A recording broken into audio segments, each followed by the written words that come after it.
नमस्कार, मैं प्रियांशा लाजरस और आप देख रहे हैं न्यूज प्लस 21 पर दिन की 10 खबरें। जम्मू कश्मीर में हिंदुओं और सिखों के नरसंहार की जांच के लिए SIT की मांग, सुप्रीम कोर्ट में याचिका दायर। गरियाबंद में भारत माता की आरती और हनुमान चालीसा पाठ में शामिल हुए हजारों लोग। सीएम भूपेश बघेल ने 17 मुख्यमंत्रियों को लिखा पत्र, कहा GST क्षतिपूर्ण 10 साल तक जारी रखने की मांग उठाई। IPL लीग 2022 के शुरू होने के साथ ही क्रिकेट सट्टा खिलाने वाले सक्रिय हो गए हैं।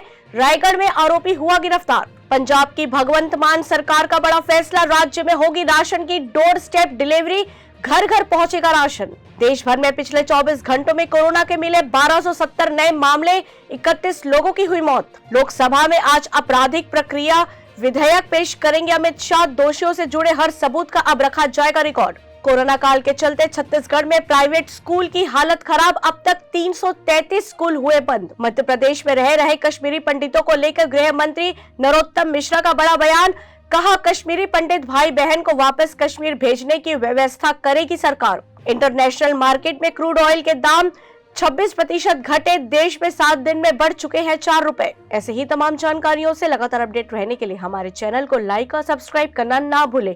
नोटिफिकेशन के लिए बेल आइकन जरूर दबाएं। देखते रहिए न्यूज प्लस 21, आपके हक की बात।